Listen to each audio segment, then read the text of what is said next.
बढ़ते आगे, रूस और यूक्रेन के बीच शुरू हुआ युद्ध अब अपने 5वें साल में प्रवेश कर चुका है। लाखों लोगों की जिंदगी तबाह हो गई, हजारों सैनिक और नागरिक मारे जा चुके हैं, अरबों डॉलर की संपत्ति खाक हो गई। लेकिन इस युद्ध की सबसे अनोखी तस्वीर अब इंसानों की नहीं बल्कि पक्षियों की दुनिया से सामने आई है। यूक्रेन के कुछ इलाकों में चिड़ियां अब पेड़ों की टहनियों से नहीं बल्कि युद्ध में इस्तेमाल हुए ड्रोन के फाइबर ऑप्टिक तारों में अपने घोंसले बना रही है। एक खास रिपोर्ट। रूस यूक्रेन युद्ध का नया चेहरा, जंग ने बदली पक्षियों की दुनिया। मरते पक्षियों को ड्रोन का सहारा, ड्रोन की तारों से बनाया आशियाना।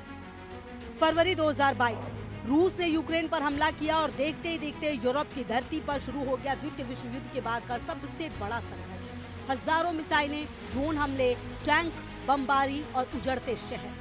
संयुक्त राष्ट्र और विभिन्न अंतर्राष्ट्रीय एजेंसियों के आंकड़े बताते हैं कि इस युद्ध में हजारों नागरिक और सैनिक मारे जा चुके हैं। लाखों लोग अपने घर छोड़ने पर मजबूर हुए और सैकड़ों अरब डॉलर का नुकसान हुआ है। लेकिन अब इस तबाही का असर सिर्फ इंसानों तक सीमित नहीं रहा। इस युद्ध ने जंगल, नदियां, मिट्टी और अब पक्षियों की दुनिया को भी बदलना शुरू कर दिया है। यूक्रेन के खार्किव और आसपास के इलाकों से सामने आई कुछ तस्वीरों ने पूरी दुनिया को हैरान कर दिया है। पेड़ों पर बने चिड़ियों के घोंसलों में सूखी घास नहीं बल्कि चमकीले सफेद और काले तार दिखाई दिए। जब विशेषज्ञों ने जांच की तो पता चला ये तार फाइबर ऑप्टिक ड्रोन की केबल है। युद्ध के दौरान हजारों फाइबर ऑप्टिक ड्रोन इस्तेमाल किए जा रहे हैं। इन ड्रोन से जुड़े तार जमीन पर टूटकर बिखर जाते हैं और अब चिड़िया इन्हीं तारों को उठाकर अपने घोंसले बनाने लगी है। यानी युद्ध के मलबे से जीवन का नया घर तैयार हो रहा है। लेकिन सवाल ये है कि आखिर ये फाइबर ऑप्टिक ड्रोन क्या होते हैं?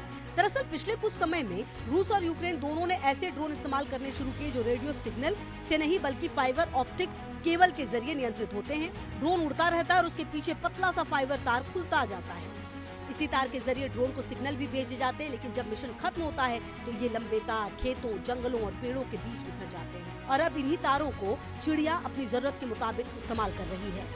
हाई स्पीड डेटा ट्रांसमिशन तकनीक, बिजली नहीं प्रकाश का उपयोग, कांच या प्लास्टिक के महीन तार, इंटरनेट और टेलीकॉम की रीढ़, कॉपर केबल से कई गुना तेज, कोर, प्रकाश के गुजरने का रास्ता, क्लैडिंग, रोशनी को अंदर बनाए रखती है, बफर कोटिंग, बाहरी सुरक्षा परत, सिद्धांत टोटल इंटरनल रिफ्लेक्शन। विशेषज्ञों का कहना है पक्षी हमेशा अपने आसपास उपलब्ध चीजों का इस्तेमाल करना सीख लेते हैं। कहीं प्लास्टिक, कहीं तार, कहीं कागज और अब यूक्रेन में ड्रोन के फाइबर ऑप्टिक केबल। यानी इंसानी युद्ध ने प्रकृति को नई परिस्थितियों में ढलने के लिए मजबूर कर दिया है। ये तस्वीरें जितनी अनोखी हैं उतनी ही दर्दनाक थी, क्योंकि हर तार, हर फाइबर, हर घोंसला कहीं न कहीं युद्ध की एक कहानी अपने भीतर छिपाए हुए है।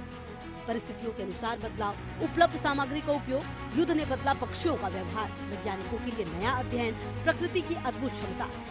लेकिन इस कहानी का एक दूसरा पहलू भी है। ये चिड़िया हमें एक बड़ा संदेश देती है। युद्ध, तबाही, विनाश और चारों तरफ बिखरा मलबा।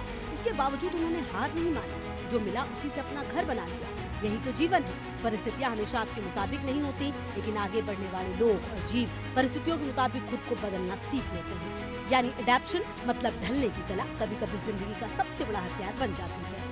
मुश्किलों में भी उम्मीद, जो उपलब्ध हो उसी से नया रास्ता, परिस्थितियों से समझौता नहीं, आपदा में अवसर तलाशना, आगे बढ़ने का नाम है जीवन। रूस और यूक्रेन की जंग ने दुनिया को तबाही की कई तस्वीरें दिखाई, बर्बाद शहर, बिखरे परिवार। लेकिन इन्हीं तस्वीरों के बीच एक पेड़ पर बना छोटा सा घोंसला मानो पूरी इंसानियत से कह रहा है कि जिंदगी रुकती नहीं, वो अपना रास्ता खुद तलाश लेती है। शायद यही वजह है कि प्रकृति को सबसे बड़ा शिक्षक कहा जाता है, क्योंकि वो हमें हर बार सिखाती है कि टूटना अंत नहीं बल्कि नए तरीके से जुड़ने की शुरुआत हो सकता है।